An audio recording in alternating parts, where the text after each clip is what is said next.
Et si une IA pouvait faire plus que simplement parler, si elle pouvait agir? C'est exactement ce qu'on va explorer aujourd'hui. On va plonger dans une toute nouvelle génération d'IA, une qui est conçue non pas pour discuter, mais pour faire les choses. Et c'est vraiment la question clé, n'est-ce pas? Pensez-y. La plupart des IA qu'on utilise tous les jours, ce sont un peu des bibliothèques interactives. On pose une question, elles nous donnent une réponse. Elles sont passives. Mais alors qu'est-ce qui se passe si on franchit une nouvelle étape? Si cette IA pouvait vraiment passer de la parole à l'action? Ok, donc il faut voir plus loin que le chatbot classique. Pour vraiment saisir ce que cette nouvelle génération d'IA apporte, on doit d'abord bien comprendre où s'arrêtent les outils qu'on connaît aujourd'hui. Et la réponse, la voilà, c'est un concept qui s'appelle l'IA agentique. Alors là, on ne parle plus du tout de simplement générer du texte ou une image. Non, non. Une IA agentique, c'est un acteur. C'est une IA qui peut prendre les commandes, utiliser des logiciels, manipuler des fichiers et bosser de manière autonome pour atteindre un objectif qu'on lui a donné. Bon, à cette théorie, passons à du concret. Et pour ça, on va parler d'un outil qui illustre parfaitement cette idée, Claude Code. Alors, un point super important à comprendre tout de suite. Claude Code, ce n'est pas un site web où on va se connecter dans son navigateur. Pas du tout. C'est une application qui tourne directement sur l'ordinateur en local. Et c'est ça qui change tout, parce que ça lui donne le pouvoir d'interagir avec les fichiers, les dossiers, les autres logiciels, bref, tout ce qui se trouve sur la machine. Alors, pour se lancer, comment ça marche? Déjà, il faut savoir qu'un abonnement payant à Claude est nécessaire, que ce soit Pro ou Max. Une fois qu'on a ça, on débloque un potentiel énorme. Créer des logiciels, automatiser des tâches. Et ce qui est vraiment malin, c'est qu'il y a 2 chemins possibles, 2 parcours différents en fonction de qui on est.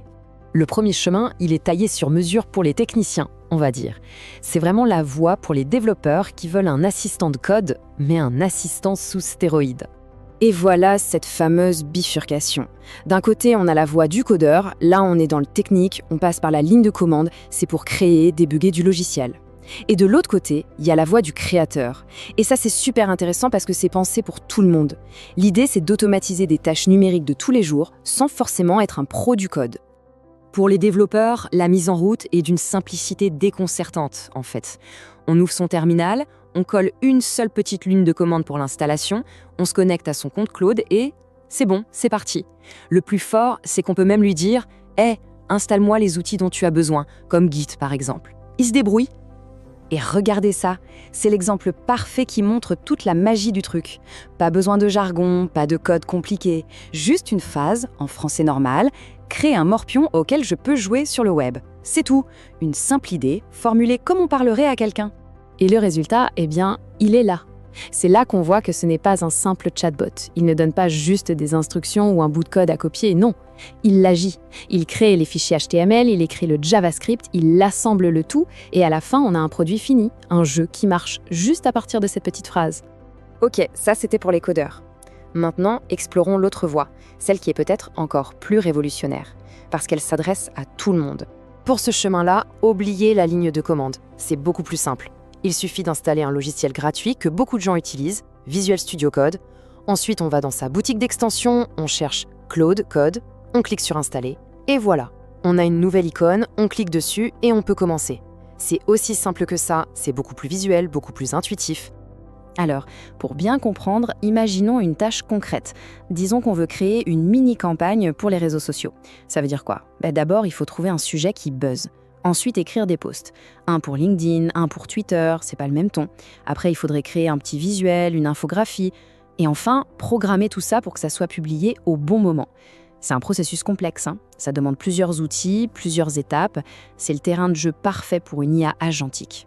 Mais alors, comment c'est possible ça? Comment l'IA peut contrôler d'autres logiciels? La réponse, c'est une technologie qui s'appelle le MCP pour Model Context Protocol. Pour faire simple, il faut voir ça comme un adaptateur universel, un passe-partout. C'est la pièce magique qui permet à Claude de se brancher à d'autres applications, un planificateur de réseaux sociaux, Google Drive, Notion, peu importe, et de leur donner des ordres comme « programme ce post » ou « enregistre ce fichier ». Maintenant, il faut savoir que Claude Code, ce n'est pas une seule et même chose. On peut choisir son cerveau, en quelque sorte. Il est alimenté par différents modèles d'IA, et le choix du modèle va avoir un impact énorme sur la performance, la vitesse et bien sûr le coût. On a 3 options principales. D'abord, il y a Opus. Lui, c'est le neurochirurgien. Il est un peu plus lent, il coûte plus cher, mais pour les tâches ultra complexes qui demandent une précision absolue, c'est le meilleur. Ensuite, on a Sonnet. Lui, c'est l'employé star, le bon élève, super équilibré, fiable, parfait pour le travail de tous les jours. Et enfin, il y a Haïku. C'est le stagiaire vif et efficace. Il est ultra rapide, très économique, idéal pour les petites tâches simples qui doivent être faites vite fait. Et tout ça, finalement, ça nous amène à voir notre relation avec l'IA d'une manière complètement différente.